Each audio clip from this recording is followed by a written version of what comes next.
descanso que não foi descanso.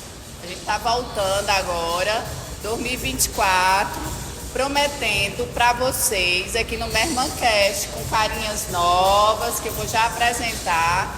Vamos ter muitas novidades, muito bate-papo e muita diversão, daquele jeito que vocês sabem que a gente gosta de fazer, né? E eu gosto de uma resenha. Gente, voltamos com tudo, lugar novo, gente nova, vai ser bem legal agora aqui, porque a gente está na sede da Sky, que é totalmente voltada para a área de saúde. Vocês sabem que eu gosto demais abordar esses assuntos. E vamos lá, levar as informações para vocês. Aqui a gente tem hoje uma amiga muito próxima.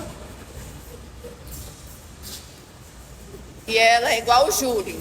Ela tem vários empregos. Ela e o Ara Carvalho.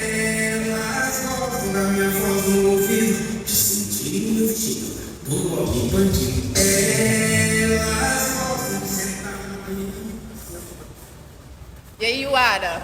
Oi, gente! Somando em outra, né? Somando em mais uma mesmo. E mais uma. A Yuara, vocês já conhecem, ela já está comigo, né, há algum tempo. Tem o quê? É quase um casamento. É um casamento, né? 7 anos. 7 anos. 7 anos. Então, estamos próximos de 8 já.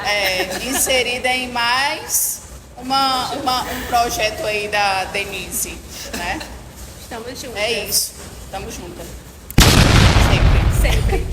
Eu falo que eu vou envelhecer com ela nas festas, tomando um cafezinho na barraquinha e fofocando do povo. Detalhe. Vamos lá, Yuara, se apresenta aí e fala mais um pouquinho de você. Oi, gente. Eu sou Yuara Carvalho, tá? Eu já estou aí há algum tempo com a Denise em várias operações, porque a gente é dessas. Quando a gente entra para ganhar, e é isso. Eu sou gerente de operações de pessoas lindas e maravilhosas. Ela não quis se comprometer. Eu não quis me comprometer, mas sim, gerente de operações de pessoas lindas e maravilhosas. E também nós temos... a bancada tá cheia, né? Sim, A bancada tá cheia. Inclusive, gente, a gente vai ficar fazendo rodízio de acordo com como for acontecendo, né, os episódios. A gente vai chamando um apresentador ou outro, porque aí cada um tem suas ocupações no dia a dia, a gente vai inserindo, certo? E aqui nós temos dois apresentadores da área de educação física que vão somar muito conosco e a gente tentar sempre inserir esse universo que a gente gosta tanto, né? Lucas. Prazer, eu sou o Lucas, sou professor de educação física da Sky Fit e também do áudio coletivo aqui. E o Tialisson. O nome dele é complicado, mas... Tialisson. Thalisson. Até o dia desse chamava, nós 3 meses trabalhando junto e tu me chamando de Thales, eu achava TK é mais fácil. Meu nome é Tialisson, eu sou profissional de educação física, atuo como personal trainer, como professor, tanto de ensino básico como ensino superior. E também sou instrutor aqui na Sky, instrutor de salão, fico na parte da manhã. Não estou há tanto tempo com a Denise como a Yuara, que já vai fazer 8 anos, a gente está há menos tempo, tá? Alguns meses, mas espero que dure muito tempo também. É o que eu quero. Queremos. Então, gente, vamos voltar. Vocês já sabem quem é o convidado de hoje. Eu fiquei muito honrada, viu, pela presença dele, por ele tirar um tempinho para estar aqui com a gente, não é? A gente olhou o Instagram, fuçou a vida dele. E é isso, estamos voltando, viu?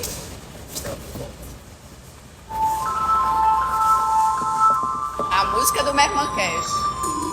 Vem pra cá, vamos lá.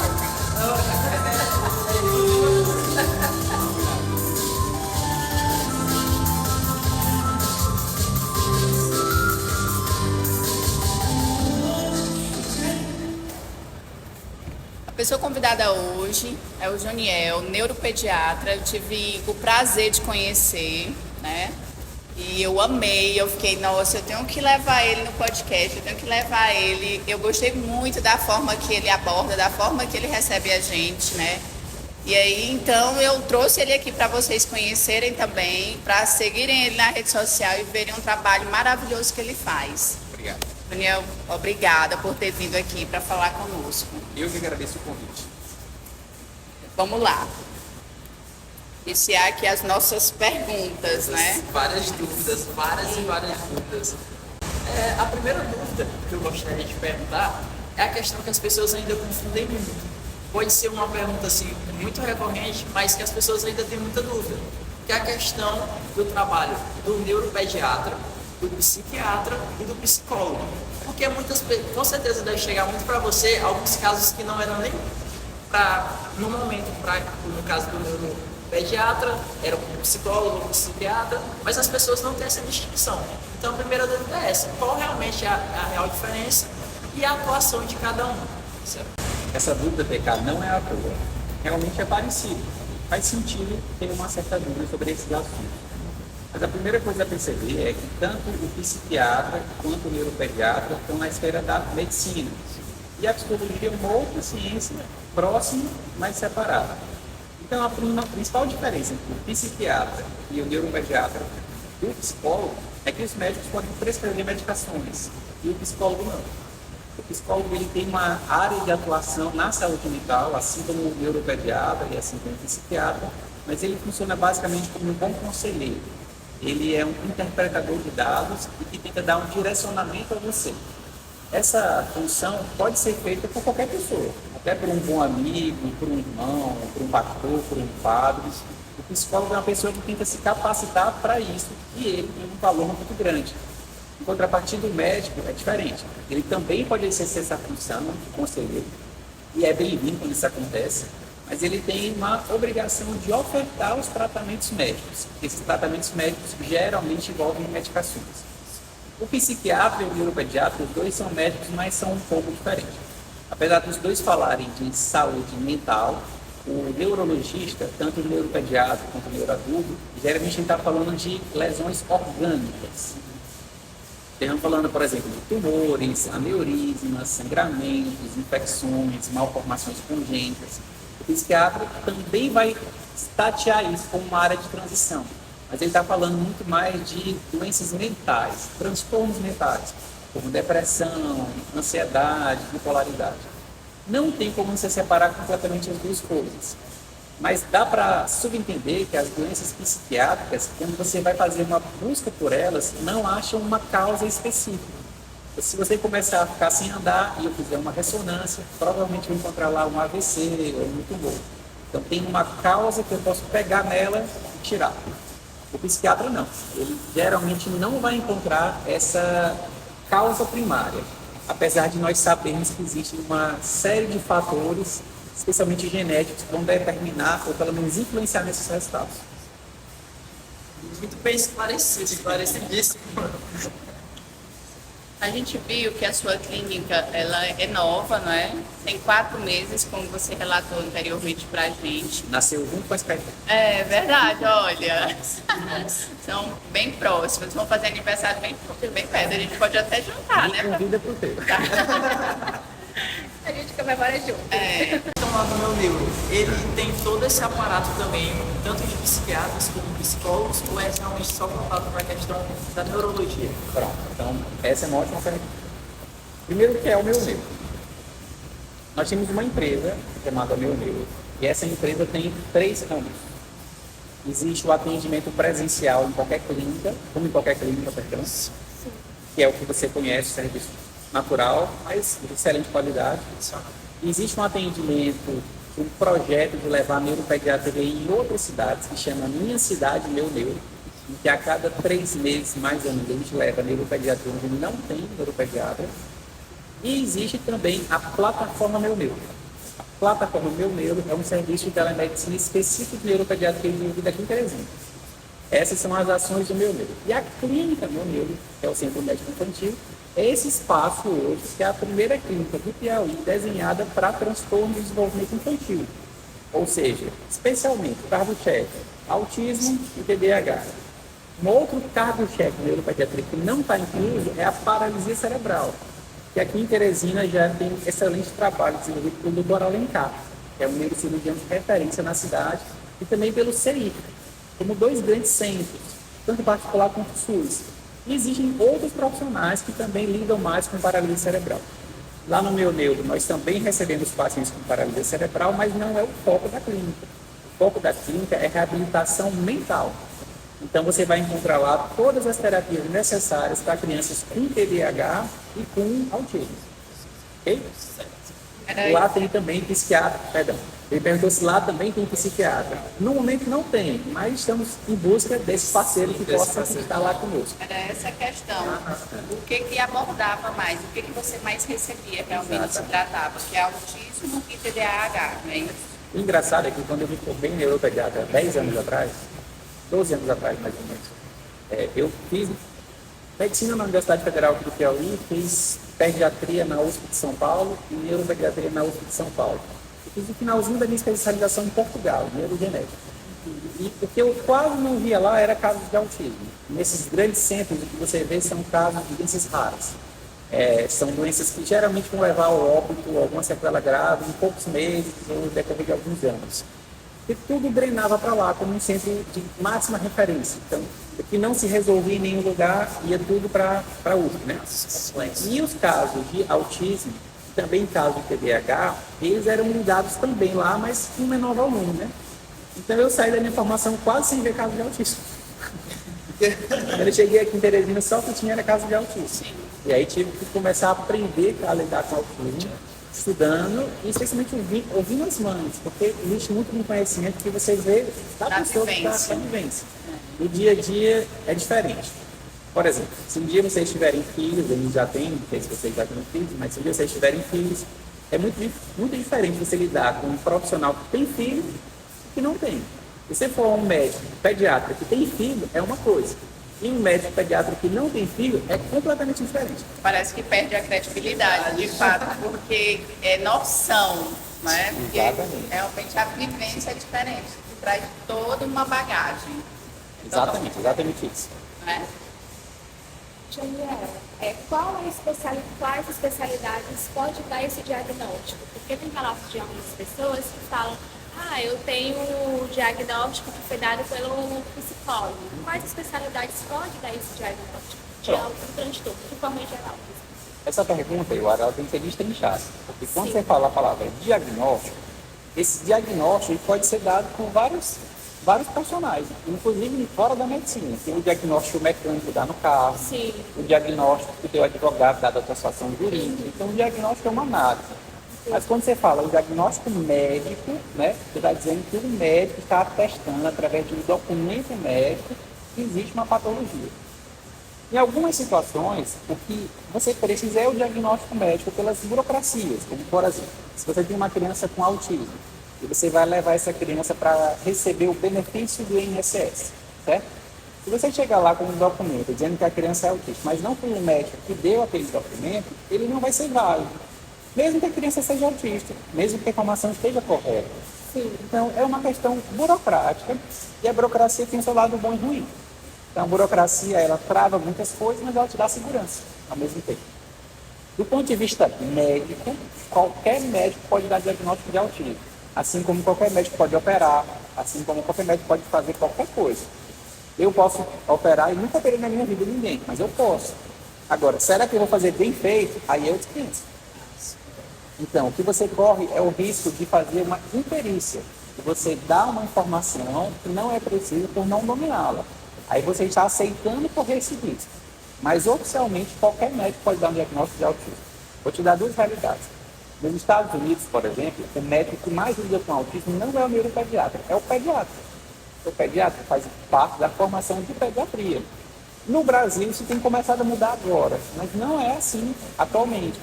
Hoje, o pediatra, creio que hoje mais, mas se eu pegar o conjunto dos pediatras já formados, aí vai ser bem diferente. A maioria deles não lidou com autismo na formação, por várias razões que a gente pode discutir depois. Hoje, o médico que costuma lidar com o caso de autismo e TDAH, que a gente está falando aqui, é o neuropediatra.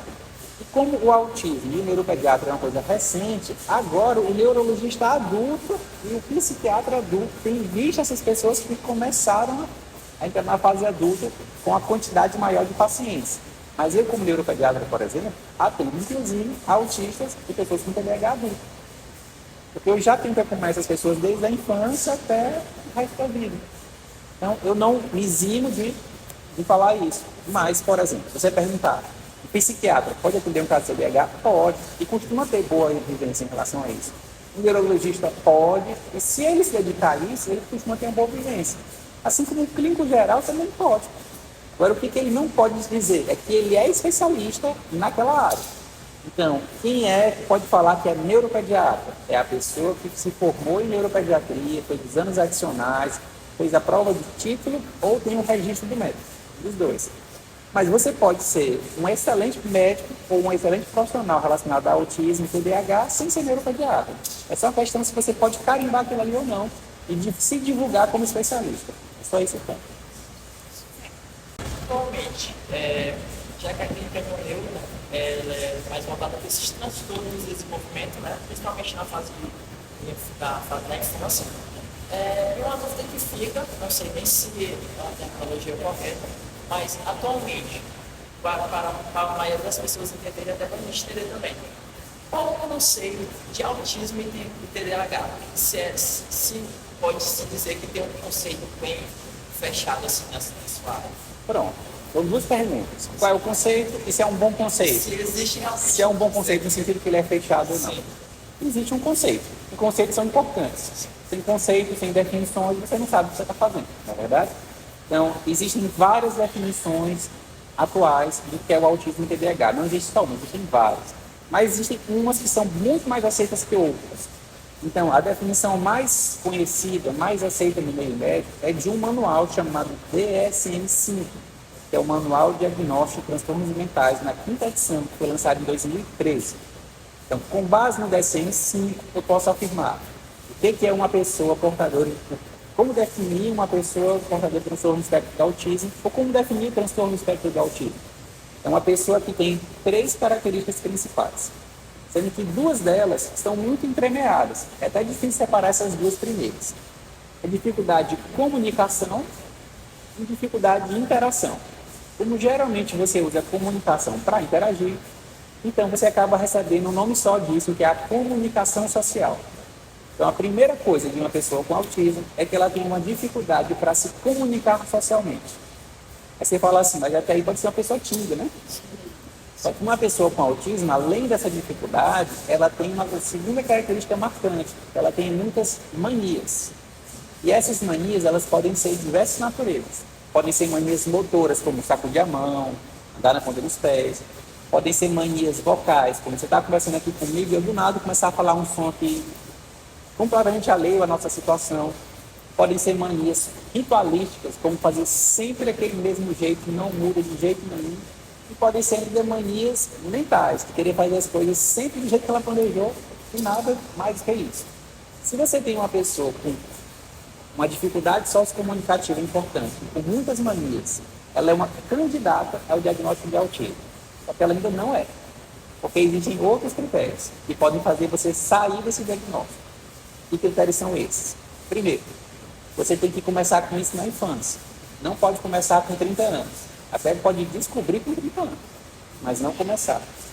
Segundo, esses critérios, esses sinais que a gente comentou, de dificuldade de se comunicar e manias, elas não podem ser melhor explicadas, por exemplo, por retardo mental, que é uma outra causa que exclui o autismo. E terceiro, que é o mais importante, essas características, elas têm que ser intensas. Se não fossem intensas, todos nós receberíamos esse diagnóstico. Por exemplo, Lucas, né? Lucas, quando tu pede pizza, come pizza, Lucas? Quando tu pede pizza, de todos os sabores do cardápio, eu tenho uns 2 ou 3 que tu acha melhor. E geralmente pede esses sabores. Sempre os mesmos. Mania, sinal de autismo. Quando vocês vão comprar roupa no shopping, vocês vão em todas as lojas que tem no shopping, vocês vão geralmente naquela seção acostumados. E aqui na Skyfit, vocês vão com a cara de todo mundo, ou tem aquela pessoa que você, rapaz, Eita, eu não vou com a cara. ele Ele, ó, bota no fogo no Sempre tem os parquinho. preferidos, mas a gente trata igual todo mundo. Mas olha só, pensa comigo. Você falou de algumas manias e alguma dificuldade de relacionamento. Se você não tivesse o critério de intensidade, ou seja, se é uma coisa que chama a atenção, que é marcante, que causa prejuízo, aí você estaria falando que todo mundo era autista. Não é verdade? Talvez as pessoas até confundam aquele estereótipo daquele cara do interior antigo, velho, sabe? Que não fala com ninguém, fica sacudindo na cadeira, chegar perto dar um tiro assim, cheio de chatice. Então, de fato, aquele estereótipo tem a ver com autismo mesmo, de fato. Mas veja que todo mundo tem um pouco desses sinais e sintomas. Não basta dizer isso. É por isso que hoje fica muito confuso. A maioria dos adultos fala, eu acho que eu sou autista, não é? As pessoas falam assim, Isso é. todo mundo tem um pouco de autismo. E por mais que você tenha briga por causa disso, muito mimimi nesse sentido, né? Eu entendo o que a pessoa quer dizer. Ela quer dizer que todo mundo tem algum grau de comportamentos autísticos. Eu não brigo por causa dessa besteira. Tem um problema. Eu entendi e concordo com você, se você está querendo dizer isso. Depois eu falo o TDAH, tá? Tá. Agora tu fez uma segunda pergunta, que esses critérios são fechados, né? Pronto. Há um consenso entre os médicos de que esses são os melhores critérios feitos até hoje. Mas eles não são ótimos. Como assim eles não são ótimos? Eles são subjetivos. Concorda? Por exemplo, não existe um exame para falar assim, vamos dizer aqui quanto autismo tu tem. Você até tem escalas com base na impressão de quem está vendo, né? Mas eu não posso tirar do teu sangue aqui e medir a autoestima para ver quanto de autismo que você tem. Isso não existe. Como ele é subjetivo, isso é ruim. Tudo que é subjetivo dá polêmica. E aquilo que é subjetivo, ele está sujeito à cultura. Certo? Então, se eu pegar um critério de autismo e aplicar no Japão, a mesma examinadora aqui no Brasil e no Japão, talvez ele chame aqui no Brasil criança de autista e lá no Japão não. Porque lá no Japão a pessoa é mais centrada, não fala tanto quanto as outras. E, a mesmo caso, se eu pegar 50 anos depois, talvez não recebesse um diagnóstico. Por quê? Porque se espera de uma pessoa hoje que ela seja mais comunicativa e solta do que antigamente. Ou se eu pegar dentro de um ciclo social, existem posturas mais aceitas em alguns ciclos sociais do que em outros. Então, isso é uma coisa ruim do diagnóstico. Ninguém tem que negar isso. É algo ruim. Mas, infelizmente, esse diagnóstico que se aplica hoje ainda é o melhor que tem. Porque não existe outra forma de você diagnosticar o autismo, no sentido que ninguém nunca descobriu uma forma de você provar o autismo. Você não tem como fazer um exame que prove o autismo. O autismo é um diagnóstico puramente clínico. Aí você fala assim, então o autismo não existe. Seria um absurdo. Você conhece várias pessoas com autismo que claramente são doentes. Claramente são portadoras de um transtorno limitante. Pessoas que do outro lado da rua não falam nada, não conversam com ninguém, é cheio de mania sem parar. Então o autismo existe? É óbvio.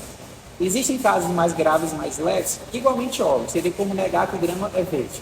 Não tem como se fazer isso. Agora, é um ótimo critério para distinguir qualquer caso de autismo? Não. Então, esse é o estado do momento. O diagnóstico clínico é tão importante, né? Por conta de todos esses fatores, fora mesmo do conceito que devem ser analisados. Isso é uma prova. Não é todo mundo que pode dar esse conceito. Realmente é bem complicado de dar o diagnóstico. Eu só mudaria uma palavra. Eu não diria assim. Todo mundo pode dar esse conceito, porque todo mundo tem esse conceito na cabeça. Agora, todo mundo dá esse conceito com validade legal, aí é autismo. Porque seria um sororoca, entendeu? Então, uma coisa é você falar assim, você é autista. Outra coisa é você falar, eu fui diagnosticado com transtorno do espectro do autismo. Entendeu? Se tem um peso legal que o comentário, você é autista, não tem. Então, se as pessoas entenderem que o autismo é a presença desses sinais e sintomas em maior ou menor grau, não tem briga com isso. Agora, essas repercussões legais, as definições, elas têm sua importância de fato. Existe algum estudo que mostra por que o aumento desses casos? Porque a gente fica até assim, a maioria das crianças hoje, de certa forma, tem algum diagnóstico, né? Coisa que antigamente a gente não via com tanta frequência. Aí existe algum estudo feito que mostre isso, porque o aumento é porque realmente antigamente não havia esse esclarecimento, né, desses transtornos. Essa é a pergunta de $1 milhão, certo? Se eu tivesse a resposta dela, uma UDEG de medicina na hora. A gente trazia aqui para fazer a filmagem. Mas eu vou destrinchar ela em duas outras perguntas. Eu vou só fazer uma colocação antes. Eu vi em alguns lugares, teve um estudo que foi feito, em relação a isso, diante do todo o avanço mesmo tecnológico, o acesso àquilo que a gente tem. Hoje parece que a gente fica muito ansioso em relação àquilo da cobrança que é excessiva. Se você não está inserido nesse meio de comunicação que hoje são as redes sociais, parece que você é um peixinho fora d'água, né? Parece que você não vende, né? Você fica totalmente fora do contexto.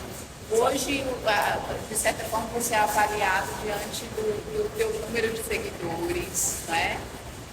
Se você não tem um grande número, parece que você não é querido, não tem valor, né? Então, eu vi algum estudo relacionado a isso. Não sei se tem alguma... Vamos separar mais uma vez em duas partes. Né? Você falou assim, hoje parece que toda criança tem algum diagnóstico, certíssimo, verdadeiro isso. E a outra é porque ele tem mais casos. Aí eu vou aplicar especificamente para o autismo, tá bom? Certo. Então, primeira parte do autismo.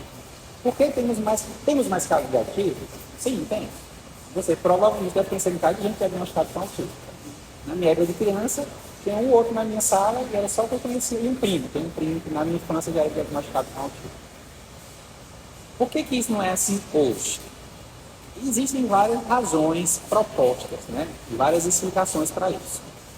Eu vou dar aqui a resposta oficial da medicina, tá? Você não pode especular outros, mas a resposta oficial é: hoje existem mais casos de autismo por uma série de razões, sendo a principal delas a mudança no critério diagnóstico. Essa mudança existiu? Existiu. Ela causa mais diagnóstico de autismo hoje? Sim. Em que medida? Que antigamente, o que era considerado uma pessoa com autismo era aquela pessoa que do outro lado da rua você via que não falava nada, não interagia com ninguém, era cheio de mania.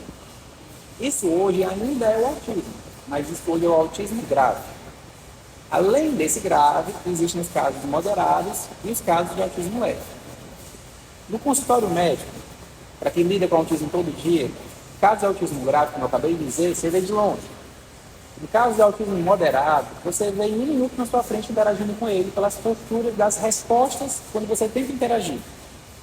Existem também os casos de autismo leve, em que você precisa ver muita pessoa para saber se é um caso de autismo. Por quê? Porque uma pessoa com autismo grave, a rigor, ela é uma deficiente plena. É fácil perceber. O que você percebe não é o autismo, é a diferença dela para as outras pessoas. Uma pessoa com autismo moderado é uma deficiente parcial. Então você percebe com um pouco de convivência. Agora, uma pessoa com autismo leve, ela não tem exatamente uma deficiência, ela tem uma limitação e às vezes uma personalidade autística. Ou seja, causa pouco impacto na vida dela, apesar de existir. Isso não era assim antes de 2013, por exemplo. Ou até um pouco antes disso, nos últimos 30 anos. Não era. Então, como hoje nós categorizamos como autistas essas pessoas que não têm casos graves, de fato, o conceito se ampliou para o que a gente chama hoje de espectro do autismo. Certo? Existem também outras causas, como, por exemplo, o que nós estamos fazendo aqui agora, divulgando informação. E divulgar informação faz com que a informação chegue mais longe, chegando mais longe, você se aplica mais nela. E a aplicabilidade dessa informação é mais diagnóstica. Certo? Essa informação é mais divulgada nas escolas, nas pronto-socorros, na televisão, em qualquer outro caso. Agora, quer dizer que é só isso ou que tem alguma coisa a mais? Aí a gente não pode afirmar isso, não tem como provar isso. Mas não seria um absurdo dizer que tem algo a mais aumentando externamente os casos de autismo. Por quê? Porque nós sabemos que existem alguns fatores externos que aumentam a chance da pessoa desenvolver autismo. Exemplo, nasceu prematuro. Antigamente o prematuro morria, hoje em dia o prematuro sobrevive, então aumenta a chance de autismo. Se a mãe utilizou algumas certas medicações na gravidez, elas podem aumentar a chance da criança nascer com autismo. E hoje em dia a quantidade de mães dando remédio é bem maior do que antes. Certo? Então são coisas que podem se interferir. Mas existe um balanço dessas coisas. Como assim existe um balanço? Nós sabemos hoje que o principal determinante para o autismo é genético. E pode dar várias provas disso. Podemos falar daqui a pouquinho disso. Mas elas existem. Não há como negar que o autismo tem uma base genética muito forte. E que essa base se soma com outras coisas. Não há como negar.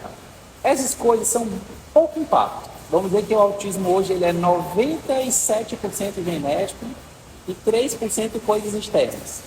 Então, com isso, com esse dado hoje, que é o dado atual vigente, há de se entender que esses fatores externos que aumentam a chance de autismo têm pouco impacto. Por isso, subtende-se que a principal causa de mais diagnóstico de autismo hoje é o fato de nós conhecermos melhor o autismo e o fato de que tem mais uma amplitude do diagnóstico em relação aos casos leves. Eu estava falando também de outros transtornos, né? Sim. Não só o autismo. Pronto, que é o que eu vou lhe falar agora. Falou que quebramos em duas partes, né? Então, você entendeu essa parte do autismo resistente que eu apliquei?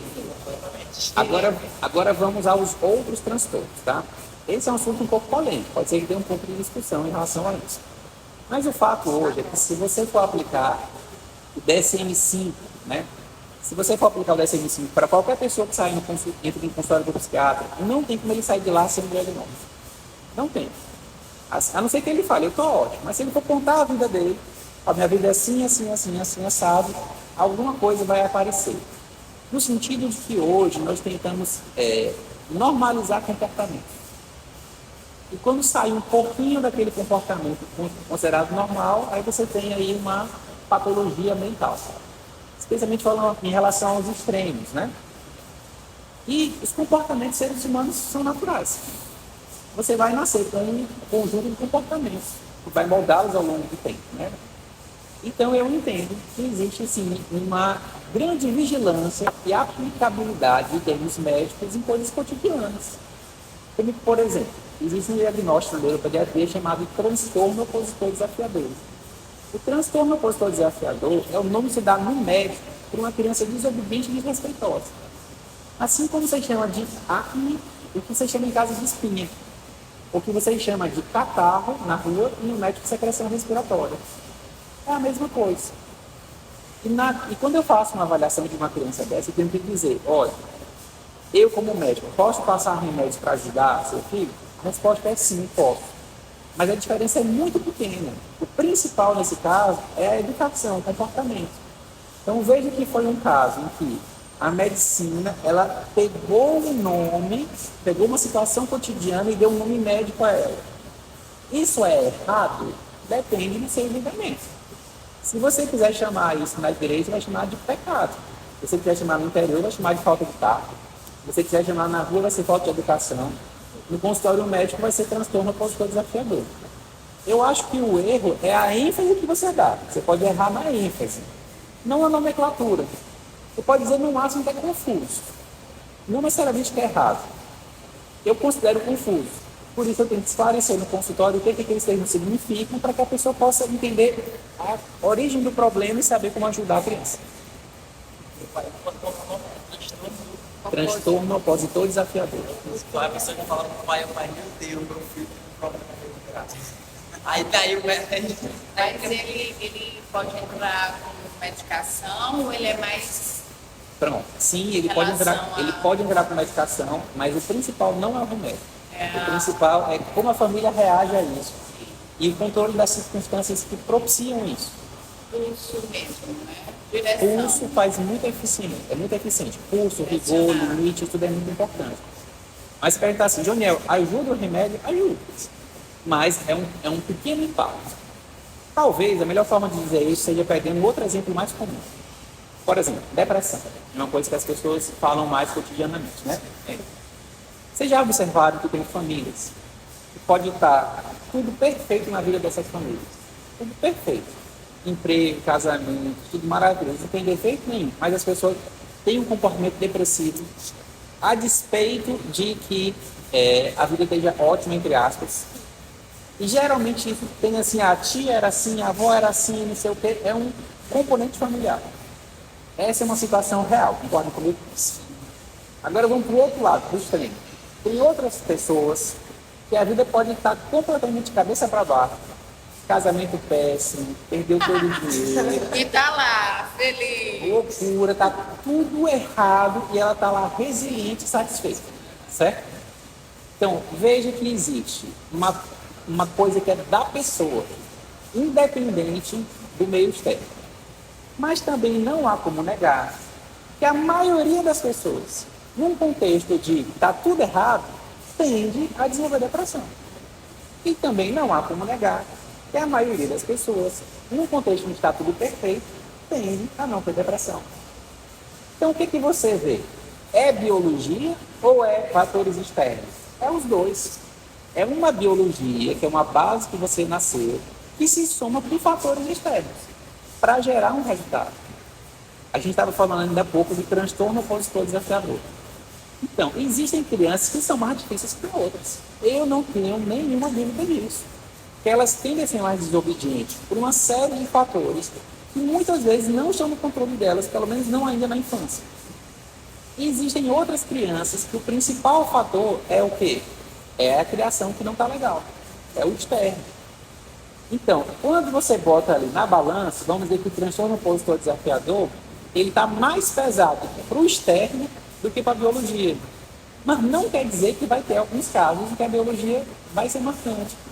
Nesses que a biologia é marcante, é o que eu atuo como médico e tenho mais poder. Nos outros, a gente pode dar medicação, não vai ajudar muita coisa. Aí você tem que fazer essa separação. É direção, né? No caso, doutor, os pais, como é que eles ajudam em relação a isso? Em relação ao transtorno opositor desafiador, pronto, se prepara para mais polêmica, tá? Mas, na opinião desse que vos fala, certo? Para mim, a criação que dá certo é aquela bem de antigamente mesmo, sabe? Porque teu pai só te olha assim, tu já sabe que tá com confusão. Vai cair. Vai cair. Eita. Isso quer dizer surrar uma criança? Não. Isso não quer dizer surrar uma criança. Isso quer dizer ter autoridade. Imagina que você está no trânsito, certo? Aí você faz uma barbeiragem. Aí chega lá no trânsito um guarda para te multar. Ele está de chinelo, de cueca, cabelo pintado de azul e vai te dar uma multa. Tu respeita esse cara? Provavelmente não. Porque ele tirou a figura de autoridade dele. Ele foi no extremo, foi engraçado. Ele tirou a autoridade A dele. cena assim na minha mente. Ele tirou a autoridade da farda, vamos falar assim, certo? Então, do mesmo jeito, você precisa ter essa autoridade clara. Você percebe muito isso, por exemplo, em famílias monoparentais. É muito mais difícil para uma mãe ensinar autoridade que para o pai. Doa quem doer, é a verdade. Por que é a verdade? Olha, porque se você tem duas pessoas cuidando de uma criança, por exemplo, geralmente o pai e a mãe, em geral, ela tem os cuidados cotidianos, cuidado grosseiro, aquele cuidado do dia a dia.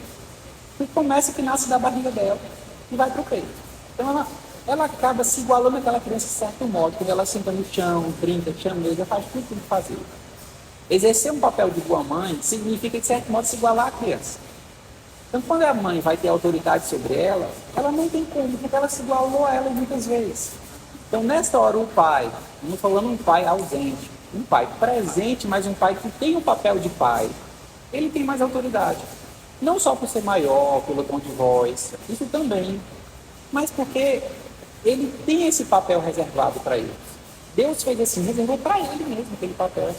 Então, você ensinar limite para uma família que não tem o pai é muito difícil. É um grande fator de risco para ter aquele de comportamento. Eu penso muito nisso porque, como eu tenho filhos, né? Então, assim, é uma briga constante aqui dentro em relação a isso. Se eu vou ser a mais querida, né? Ou se eu vou ser a mais chata. Porque eu gosto muito de brincar, mas ao mesmo tempo eu puxo muito. Eu sou muito rigorosa em relação a tudo. Até porque eu tive uma educação assim. Então, algumas coisas eu não admito, né? Então, aí, muitas vezes eu aceito. Eu vou ser a mais chata, mente. Porque nem sempre a gente é o mais querido em relação justamente a isso, entendeu? Porque às vezes aquele que abre mais é o mais querido. Mas eu prefiro dormir com ele. Eu quero tomar banho. Eu quero fazer isso, aí você se sente excluído. Então, é uma coisa que a gente vive nessa... Essa briga aí, na verdade, é um conceito de amor. O que você considera que é amor, entendeu? Então, para mim, amar é fazer o que é certo, o que é preciso. Como você tem uma amiga que vai falar assim, ela só fala o que você quer ouvir. Não é uma amiga de verdade, certo? É uma baba-ovo, não é uma amiga de verdade. A amiga de verdade é aquela que te aconselha e fala, você está errado, por causa disso, isso não vai dar certo. Do mesmo jeito, considero que é o papel do pai. Então, o papel dos pais é educar uma criança. Educar uma criança significa subter dizer que ela está errada.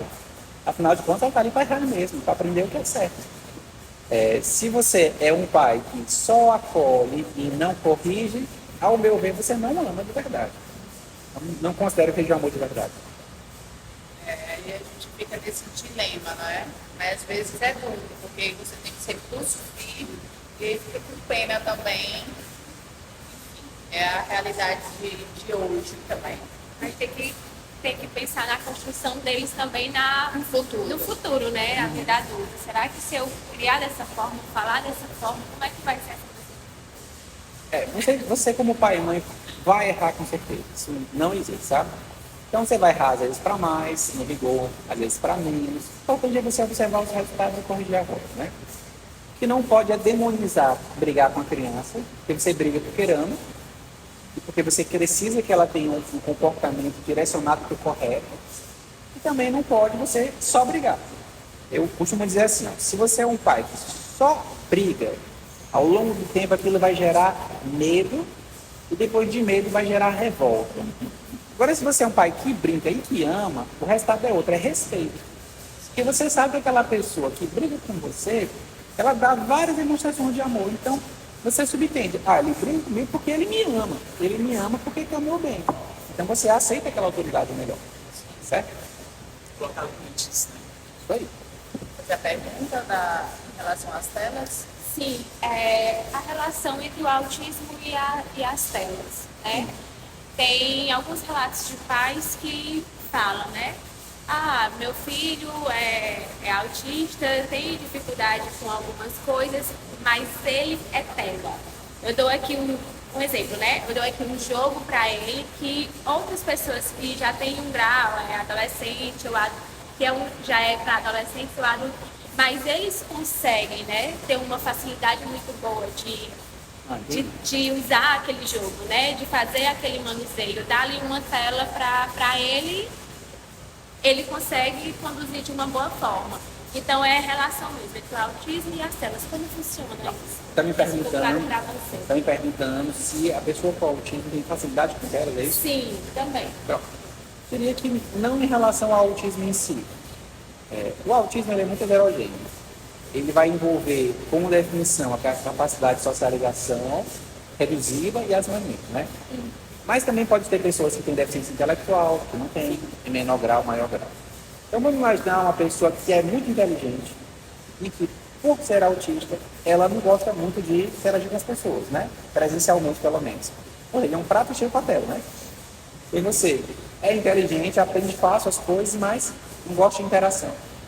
Isso é facilmente percebido pelo fato de que as pessoas com autismo, elas tendem a algumas áreas de trabalho. Então, professor de matemática, física, técnico de informática, desenvolvimento de software, tem muito mais chance de ter, no caso de autismo, do que um vereador, do que um político, do que um vendedor, do que um gera relações públicas. Então, é uma questão de perfil, né? Perfil da pessoa. Agora, se a pergunta for se tela é legal para criança com autismo, que é o que a gente bate muito, É isso que eu ia perguntar também. aí a resposta é não, não é. Por quê? Porque quando você fala que uma criança tem autismo, uma pessoa tem autismo, você está dizendo, através da definição, que ele tem dificuldade de socialização. Correto? Estava contando. E como é que você desenvolve socialização? Socializando. Interagindo, né? Então ele tem uma habilidade na qual ele precisa melhorar. Geralmente isso não vai acontecer através das telas. Pode até ser que num primeiro momento, num contexto específico, por exemplo, uma criança que não fala com ninguém, aí ela conhece alguém no jogo, Fortnite. Vai lá e conhecer alguém, um amiguinho lá no Fortnite, e aquele amiguinho pode ser uma primeira pessoa para ele começar a conviver na vida real, no mundo real. Aí pode ser que seja utilizado de forma sábia. Mas se a interação for só no Fortnite, quando você soltar em outro ambiente, ele não vai saber mesmo de jeito nenhum. Já não é a dele e não foi treinado. Ok? Sabe o que é Fortnite? Está por fora. Mas eu imagino que seja um jogo, É um né? jogo, plataforma online do jogo. E tipo, Lá na clínica, vocês têm diversas especialidades, assim, para acolhimento da família. Como funciona esse processo de atendimento lá? pronto. Então, lá na clínica nós temos 9 salas, né? E essas salas são preenchidas por vários parceiros. Então lá nós temos 2 neuropediatras, atualmente temos 2 neuropediatras, temos um otorrinopediatra, temos uma geneticista, uma profissional muito rara aqui no estado, que já tem um. Nós temos pediatra geral, que são profissionais médicos, mas temos também fonoaudiólogos, psicólogos, psicopedagogos, nós temos nutricionista, nós temos os exames de processamento auditivo central, teste de atenção sustentada, tudo que for preciso para que você dê resolutividade a casos de autismo e de TDAH. Tem outras coisas que eu gostaria de ter, como um psiquiatra, como um alergologista, um gastropediatra, porque o público com autismo tem muitas outras comorbidades, como alergias medicamentosas, como tolerância alimentar, como rinite, sinusite, dermatite, isso acontece bastante, né? E lá na clínica, o acolhimento é uma coisa importante. Os nossos valores lá são eficiência e acolhimento. Então você vai perceber, por exemplo, lá na clínica não tem telas, por várias razões. Porque telas fazem uma patologia com autismo. Então lá nós temos um aquário gigante, tem um aquário de 1.000 litros, enorme lá na clínica. E como não tem telas, todos os profissionais eles são obrigados a chamar a criança lá na recepção. Que é uma coisa muito importante, porque lembre-se quando vocês forem ao médico alguma vez, provavelmente vocês sentiram que estava entrando na boca do leão, né? Aquela tensão, né? E a gente precisa, na consulta de neuropediatria, analisar o comportamento. Então a criança tem que estar tranquila. Mas se ela entra com medo, chorando, aí é muito difícil de dar certo, né?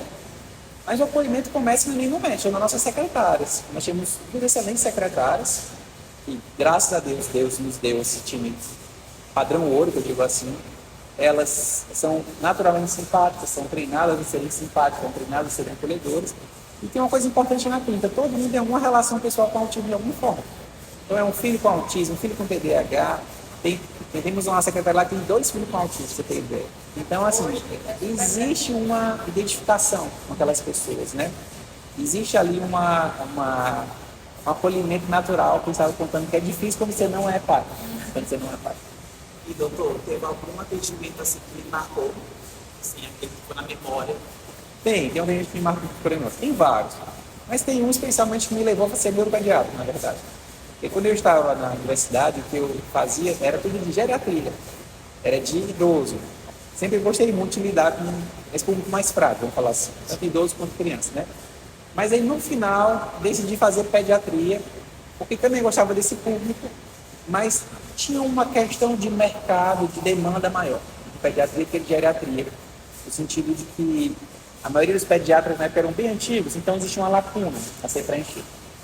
Aí fui para Ribeirão Preto, para a USP de Ribeirão, sendo pediatra, né? E queria fazer alguma especialidade depois.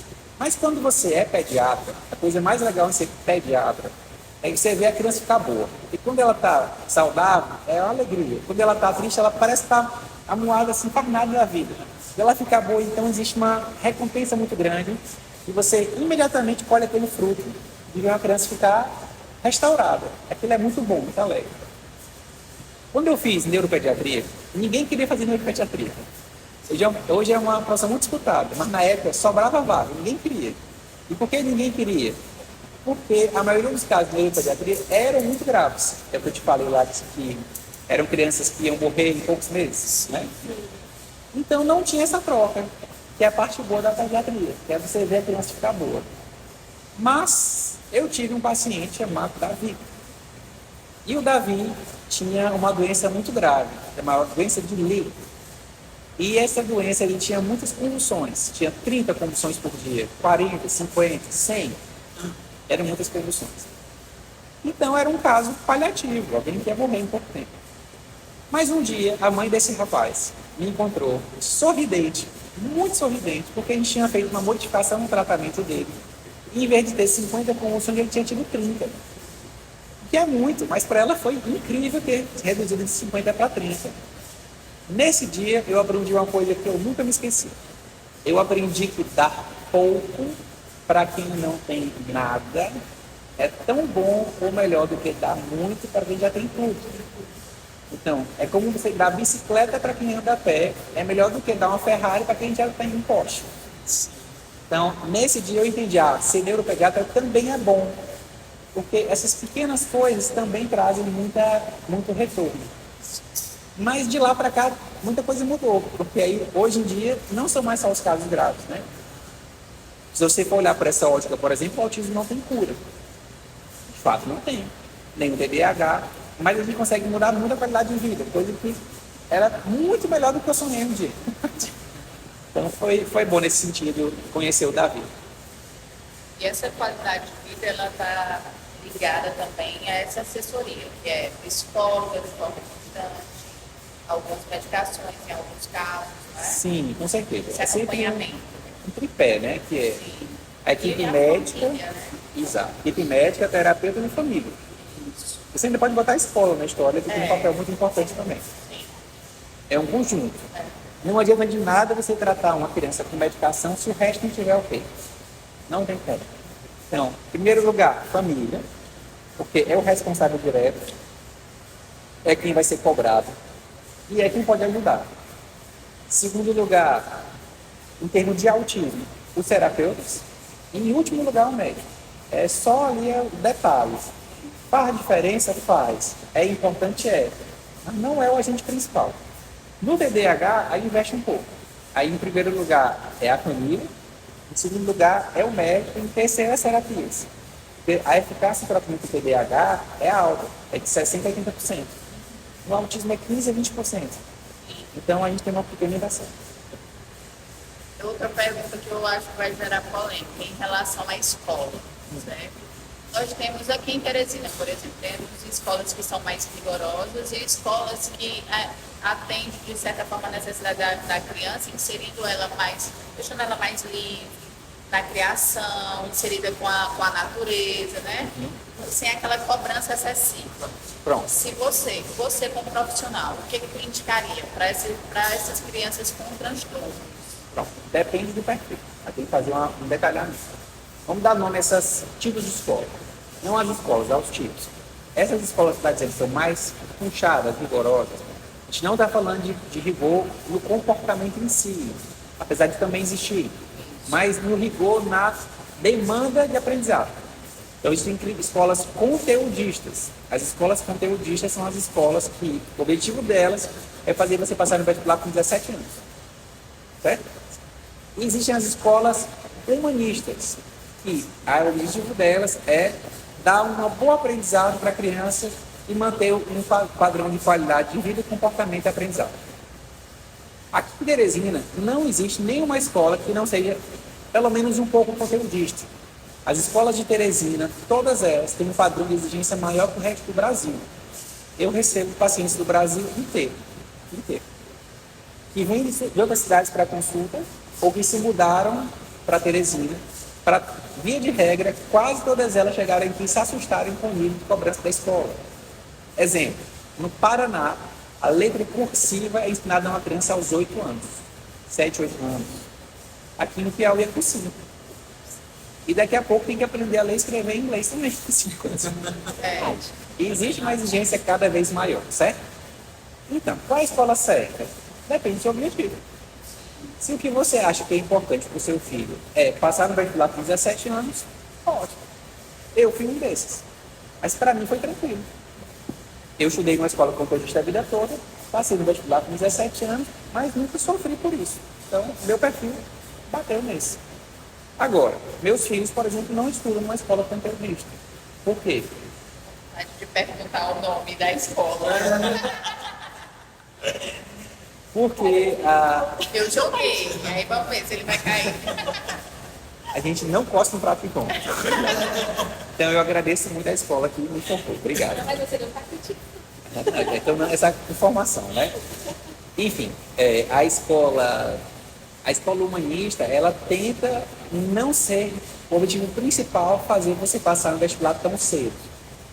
Vou dar uma experiência pessoal novamente. Então, eu passei no vestibular com 17 anos, primeira vez passei para medicina, mas quando eu me formei com 23 anos e fui para São Paulo fazer especialização médica, nós éramos 24 médicos residentes em pediatria. Tinha um outro colega meu que era um pouco mais novo que eu, Lucas, abraço. Se por acaso fosse avaliar os outros colegas, eles eram, os outros 22, bem mais experientes.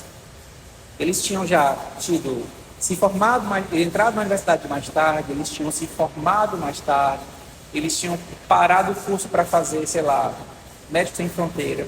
eles tinham, depois de se formado, trabalhado uns 2, 3 anos de pronto-socorro para ter experiência, saber o que queria. Ou já eram casados, já tinham filhos. Ou seja, eles eram médicos melhores que eu, não tenho dúvida disso. Eles tinham mais experiências. Eles eram mais maduros de vida. Então, eles sabiam melhor o que queriam. Graças a Deus, na sua infinita bondade, Deus foi bondoso comigo e me direcionou um caminho bom. Mas não era um absurdo eu chegar lá 4 anos mais velho, não. Seria bom, inclusive. Talvez tivesse aproveitado ainda mais. Então, eu me aproveitei, me beneficiei do fato de ter formado com 17 anos, me beneficiei. Mas foi só maravilhas? Não. Também teve coisas que foram perdidas nesse processo, né? Meus filhos estudam hoje numa escola que não é tão conteudista. É uma escola puxada, mas é uma escola que não tem essa carga de aula de sábado, por exemplo, de fazer prova no domingo, de sair da escola 10 horas da madrugada. Nem existe isso. E eu não estou buscando isso. Eu, sendo cristão, meu principal valor é cristão. Então eu gosto de minha escola cristã. Isso é uma coisa que eu acho importantíssima. Não quer dizer que eu não busque uma escola que ensine. Uma escola tem que ensinar também. Porque afinal de contas, lá para isso, né? Mas eu não tenho essa loucura. Aqui, cara, a gente foi assim, antigamente era mais solto, mais humanista, aí a gente evoluiu aqui. Aí eu tô falando do cenário daqui de Teresina, né? A escola que não puxasse tanto, ela não prestava, né? Aí agora nós estamos voltando ao novo, parece que acelerou tanto, que a gente está voltando para lá, para essa questão humanista. A escola, pelo menos é o que eu ouço. Ah, mas vai colocar essa criança nessa escola, ela não vai acompanhar, porque lá é extremamente puxada, né? E hoje a gente está buscando mais, a gente que é adulto e tem o entendimento, a gente busca também qualidade de vida para os nossos filhos, né? Exato. Aí entra a questão do perfil, né? Então, falando de mim, para mim era muito natural. Eu quase não estudava na escola. Eu ia fazer prova, minha mãe brigava assim, ó, vai ter prova, vai estudar. Eu falei, não, pode deixar, tá tranquilo. Porque eu via a aula e eu conseguia absorver aquele conteúdo. Mas eu conheci pessoas na mesma escola que eu dei assim. Falavam assim, olha, eu tive dificuldade, eu tive um transtorno de ansiedade, depressão, por causa disso, disso, daquilo. Não só por causa disso, mas isso contribuía, né, para o caso delas, né? Tem uma conexão interessante a ser feita nesse assunto com a nossa cidade. Teresina tem muitos casos de suicídio em jovens e adolescentes, né? Uma das causas, creio, seja essa, no sentido de muita cobrança escolar. E como é que eu posso juntar os fatores especulando, tá? Hipoteticamente. Se tiver certo, eu acho que você dá um ok, senão você fala assim, não concordo com você. Imagina só o caso que eu acabei de dizer. O cara se forma na escola com 17 anos, né? Como aconteceu comigo. Ele passa para direito, por exemplo. Aí ele faz 5 anos de curso de direito, estuda muito. Vai lá o OAB, concurso. O primeiro ano que ele se formou, ele já passa o concurso para promotor de justiça. Aí ele tem agora um alto cargo, um alto salário, uma alta responsabilidade. Só que ele gastou o tempo do dia de 24 horas estudando. Então ele tem poucas ou menos, pelo menos, experiência de vida. Então ele se frustrou menos, ele levou menos fora da namorada, ele viveu menos outras experiências de vida que são inteligências de vida, emocionais, relacionais e assim vai. Aí você pega esse meu exemplo dessa pessoa que tem 23 anos, agora já é promotor de justiça, tem acesso a carro, tem acesso a bebida alcoólica, está no alto de um prédio, bêbado, sem experiência nenhuma, leva fora da namorada, da paquera. O que ele faz? Se joga. Porque ele nunca teve frustrações, ele não aprendeu a lidar com isso, mas ele tem hoje muito poder e pouca maturidade. Parece Peter Parker, do Homem-Aranha. É muito poder vem junto com muita responsabilidade. Então você tem que ter maturidade para aquilo, sabe? Então eu consigo ver essas relações acontecendo. A medicação. Existe um tabu muito grande, né? Uma certa resistência de pais. E tem pais que gostam muito, né? Querem partir logo para a medicação, mas existe uma resistência de outros. E eu vou perguntar nos dois, tanto na infância, né? Nesse acompanhamento na infância, como você faz esse diagnóstico, como na fase adulta também. Se essa medicação ela ajuda no diagnóstico tardio, porque a gente tem muitos adultos hoje, inclusive colegas que chegam relatando, eu tenho autista, ou eu tenho autismo. Então, TDAH, então, de que forma a medicação pode, ela tem algo que ela traz de mim, né? Certo. Pronto, então vamos lá. Primeiro, se ajuda, sim, ajuda, até porque a medicação não é prescrita porque você tem o diagnóstico, porque você tem uma situação atrelada ao diagnóstico. Então, se você tem TDAH e tira ótimas notas na escola, você não precisa usar, por exemplo, a Ritalina, que é o remédio padrão para tratar o TDAH. Agora, se você tem TDAH e tira más notas na escola, aí você precisa usar a medicação, ou pelo menos tem indicação de usar a medicação. Quando a indicação é bem indicada, ela tem sim benefício, maior ou menor. No caso do TDAH, por exemplo, o benefício é excelente. Ele tem um benefício do tratamento como um todo, estimado em 60% a 80%. É muita coisa. Nos casos de autismo, para algumas situações específicas, existe tratamento. Então, não tem tratamento para o autismo, mas tem para convulsão, insônia, ansiedade, agitação, agressividade. São coisas que acompanham a pessoa com autismo e aí há benefício. Você tem razão de início quando fala que existe preconceito em relação ao uso da medicação. Existe. São dois preconceitos. De quem não tem o diagnóstico para quem tem o diagnóstico. E dentro das pessoas que têm o diagnóstico de autismo, por exemplo, essas pessoas têm preconceito com aquela pessoa que tem o diagnóstico com os remédios. Olha, ele tomou, mas ele não toma mais. Exato. É assim, a pessoa sofre preconceito e ela tem preconceito para um outro que está, vamos dizer, abaixo dela, nessa linha de pensamento, né? Isso existe, né? Mas o fato é que a medicação, quando ela é bem usada, quando ela é bem inserida, ela tem um benefício. Ainda assim, existe uma resposta para cada caso, né? A medicação padrão, por exemplo, que é o risperidon, o tratamento das crianças com autismo, a risperidona, perdão, ela ajuda todo mundo? Não, ajuda a maioria, mas você sabe que é estranho. Algumas pessoas não se dão bem com essa medicação que vai ser excelente para outras, né? Às vezes porque a análise foi mal feita e às vezes porque a medicação depende de uma resposta individual de cada ser. Que cada pessoa reage de um jeito ao remédio. Vou dar um exemplo aqui, o Rivotril, remédio famoso, né? Faz todo mundo capotar, né? Sono. Ótimo. 10%, 10% das crianças que usam essa medicação ficam agitadas. Elas não ficam com sono. É um número alto. Exato. Então você só vai saber dando a medicação. Não tem como você fazer, né? Mas o fato é que o tratamento existe, ele é eficiente em boa parte. E se não é eficiente em boa parte, pelo menos ele tem mais acrescentado que a tirar. Então, quando você bota na balança que tem mais acrescentado que a tirar, isso costuma significar que vale a pena, né? Vale a pena. Existe muito medo do remédio TDAH ser tarja preta, né? Que elas realmente são tarja preta. Né? Agora, eu tenho anos nessa caminhada, lido com mais de 10 mil pacientes nessas situações. Eu nunca vi uma criança, pelo menos, viciada em essas medicações. Agora, eu reconheço que ele é muito usado de forma errada. Tem quem usa medicação que não tem déficit de atenção para extrapolar um pouco a atenção basal. Vai fazer um concurso. Aí o cara toma 10 Ritalina no dia, por exemplo, para poder aumentar a concentração em 10%. Em contrapartida, quem tem TDAH com um comprimido melhora a concentração em 60% a 80%. Então, muita gente usa para emagrecer. Talvez as pessoas usem muito o remédio de adulto, que é a lisdexafetamina, que perde muito peso. Então, tem muita gente que usa para perder peso. Então, existem essas formas de usar errado que atrapalham o tratamento. Se você pudesse excluir algo do cotidiano dessas crianças e incluir, eu acredito, eu acho que eu já sei a resposta, né?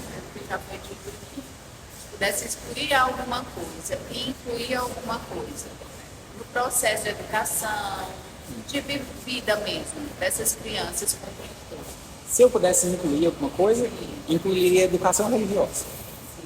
Seria o principal, porque com ela viria todas as coisas. Se eu pudesse excluir uma coisa, excluiria sem dúvida o celular. Imaginei que ia falar Eu percebi pela abordagem do Instagram. Excluiria o celular, com certeza. Estão vendo, né, gente? Você pode falar assim, ó, incluiria os pais. Não, se a família fosse educada do ponto de vista religioso, os pais saberiam a função de cada um.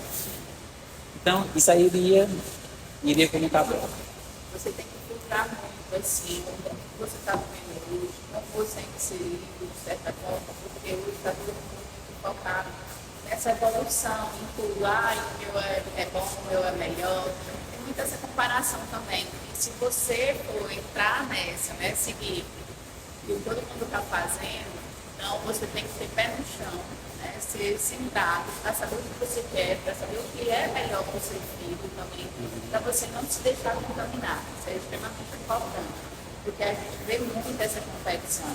E a gente que é inserido nesse mundo, de certa forma, né? De alguma forma, porque a gente é só uma gotinha ali. Mas a gente que é inserido, a gente vê como funciona o mundo por trás, né? A superficialidade também de tudo isso, o que isso traz para a gente, a questão de ansiedade, de ser uma pessoa rude, quais são os valores que você quer levar para a vida, né? Você foi certeiro, você deu todo o arcabouço com ansiedade, tá? Sim. Mas vamos fazer assim, vamos ajudar as pessoas a entenderem, né? Então, vou dar aqui uma dica. O que é ansiedade? O que é uma pessoa ansiosa, no final das contas, certo? Uma pessoa ansiosa, se tu pegasse aqui, vocês, papel molhado, você espremer todinho esse papel que ia sobrar, é uma pessoa que quer controlar as coisas. Ela quer controlar os fatores. Ela tem dificuldade em confiar, sabe? Ela quer resolver as situações. Quando ela percebe que ela não consegue, aí ela começa a ficar nervosa. E depois que ela percebe que ela não consegue, ela entra em depressão. Ela desanima, ela fica triste, né? Quando você tem uma criança ansiosa, por exemplo, boa parte do tratamento dela envolve uma mudança de mentalidade. O remédio, por exemplo, ajuda bastante, mas não é tudo. Uma pessoa com ansiedade e depressão que usa o remédio nunca vai ficar boa só com o remédio. Ela precisa mudar hábitos, que se envolvem atividade física, envolve alimentação, horas de sono, mas ela precisa também mudar a mente. Vou usar a palavra da moda, o mindset. Então, qual é o mindset de uma pessoa ansiosa? É uma pessoa controladora.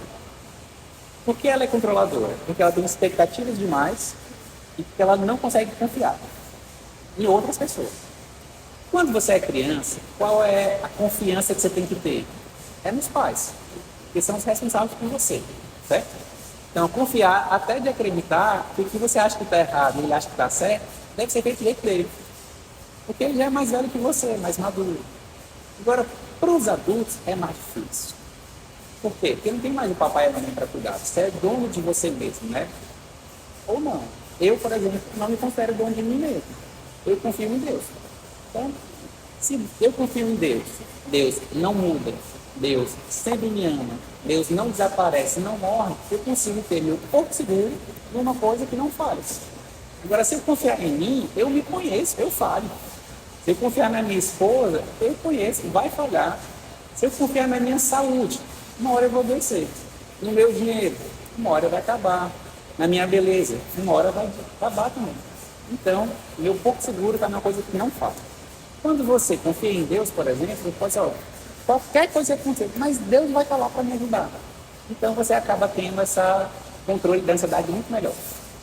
Mas é como eu vejo isso. Você citou no início, em relação à plataforma de suporte, né? Como é que funciona? Porque é um canal que tem, você faz um relato de alguma coisa que você acha que tem diferente, né? Como funciona? E esse acesso é para toda a região do Piauí, do estado? Pronto, então eu vou contar essa história, tá? Sim. Na pandemia, né, quando a gente não tinha aí como atender as crianças, a minha esposa teve uma boa ideia. Eu falei assim, rapaz, vamos começar a atender de graça uma igreja que a gente fazia parte de crianças, que a fila de autismo sempre foi imensa, 5, 6 anos para consulta médica, vai piorar cada vez mais agora na pandemia, né? E aí nós começamos a fazer esse atendimento. Mas tinha um problema, tinha muita gente para ser atendida. Então tinha que fazer uma triagem dessas pessoas. E se a pessoa viesse lá de Bom Jesus para Terezinha, achando que ia receber um diagnóstico de autismo, chegasse não era, ela ia fazer até triste, ficar com confusão. Então você tinha que ver.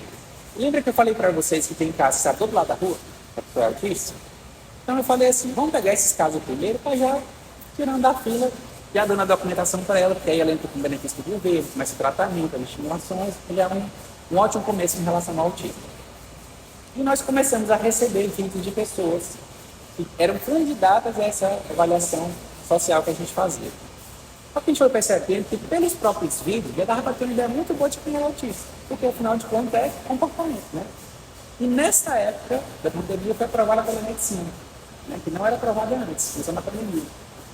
Então nós começamos a falar assim, rapaz, vamos padronizar um jeito de gravar esses vídeos para facilitar a nossa vida, que era um vídeo brincando com a família, um vídeo brincando com o pai, perdão, outro vídeo brincando com outras crianças, outro vídeo estudando e outro vídeo fazendo coisas que a mãe achava estranha, umas manias, andar na ponta do pé, o que fosse. Aí com essa padronização de pessoas que uma enxurrada, sem fim de rir. Mais de 500, vamos falar assim. E aí a gente começou a avaliar e anotar o resultado dessa avaliação prévia com o resultado da consulta. Aí com algumas modificações começou a ver que batia muitas vezes. Eu falei assim, rapaz, quer saber? Se já bate a maioria das vezes, vamos logo dar o diagnóstico dela pelo vídeo. Porque afinal de contas agora está liberado, dar o diagnóstico pelo vídeo, né? E nós começamos a fazer esse processo e criamos um site. Na época, na plataforma TIM era triagem especializada em autismo, multidisciplinar. E aí a gente começou a atender pacientes. Aí foi Teresina, Piauí, depois do Brasil e todo mundo. E a gente ia do mundo todo para fazer a avaliação. A gente fez a avaliação de pacientes, por exemplo, de um país chamado Burkina Faso. Sabia nem onde era. Sim, Mas era brasileiro morando lá. Nos Estados Unidos, Portugal, e assim vai. E a gente começou a receber essas avaliações, né? Depois a gente fez um processo mais padronizado. E resolvemos depois começar a comercializar essas avaliações.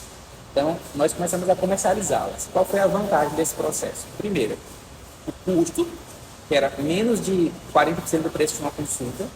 Segundo, a velocidade, ficava pronto em 3 dias, e a fila do SUS demorava 3 anos. Terceiro, a comodidade, você não saía de casa. Quarto, a eficácia, porque muitas vezes a criança com autismo vinha e começava a chorar e você não conseguia ver nada, a gente ia de novo. E no caso a mãe gravava os vídeos dela à vontade em casa. E nós começamos a fazer e aperfeiçoar o processo. Isso evoluiu ao que hoje é a plataforma Meu Neuro. Só que a plataforma Neuro já mudou outra vez. Não é mais só esse site. Existe um site, mas não tem mais acesso direto do público. Agora nós temos parceiros em várias cidades. Esse parceiro não é um médico, é qualquer profissional de saúde e educação, um professor, um psicólogo, um fono, um terapeuta ocupacional. Porque no caso, ele que avalia aquela criança, recebe, manda o material para a gente analisa, recebe, envia o resultado para ela, para o parceiro. O parceiro recebe e entrega para a família. Por quê? Porque quando era pelo site, era muito impessoal. Você não conversava com ninguém, não tinha acolhimento. Agora com o parceiro local, tem acolhimento. Então a gente tem, é só você entrar no site e se candidatar, pronto.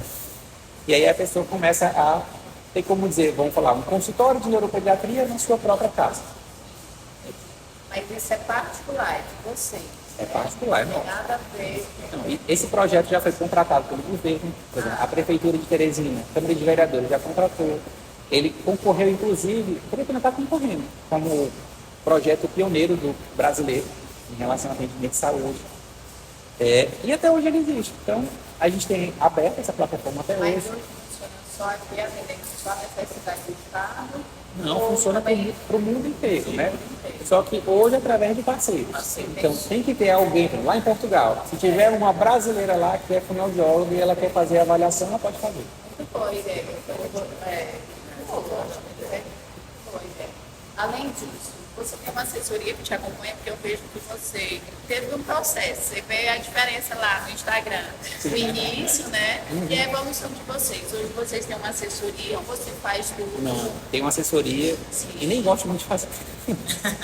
Mais fácil porque Mas precisa. muito bem, parece ser, né? Eu liguei para você, acho que eu vou ficar nervosa. Bem, o que eu acho sobre isso? Você faz marketing quando você tem algo a vender, concorda? Imagina se você tivesse até esse Fit e não tivesse vaga nenhuma para nenhum aluno novo. Seria um contrassenso você fazer um grande investimento em marketing, concorda? Só se você abrisse uma outra Fit, concorda? Eu nunca tive vaga no meu consultório. Graças a Deus, pela bondade de Deus, sempre tive uma excelente procura. Então eu nunca tinha por que fazer marketing, né? Mas quando eu abri a clínica, passei a ter 9 salas, com parceiros lá na clínica, né? Então hoje eu também não preciso para mim. Mas como tem uns parceiros trabalhando conosco, então eu também quero promovê-los. E para promovê-los, a gente promove a clínica. Você vai reparar que não é clínica Dr. Leonel Soares. É Meu Neuro. Então, assim, as pessoas do Meu Neuro, a marca Meu Neuro, como agora é uma marca que envolve não só o Joniel, mas outras pessoas, né? Então, a gente está com essa questão das mídias sociais. Daniel, eu tinha muita coisa que anotar que a gente não fez nem a metade, porque realmente um assunto vai puxando o outro. Eu espero que você tenha gostado desse bate-papo. Adorei. Perdão pelas bobagens, mas eu acho que foi bem esclarecedor. Muita gente que vai assistir também, a gente vai pegar os principais pontos e frisar. É muito importante, né, essa divulgação de tudo isso, principalmente por ser um assunto muito comentado e que acomete muita gente hoje. Muito obrigada por sua disponibilidade. Eu espero que a gente possa se sentar aqui outras vezes. Pronto. Tá? Eu agradeço e se você gostou desse conteúdo, nos siga nas redes sociais, Dr. Joniel e Meu Neuro. Maravilhoso. Muito obrigada.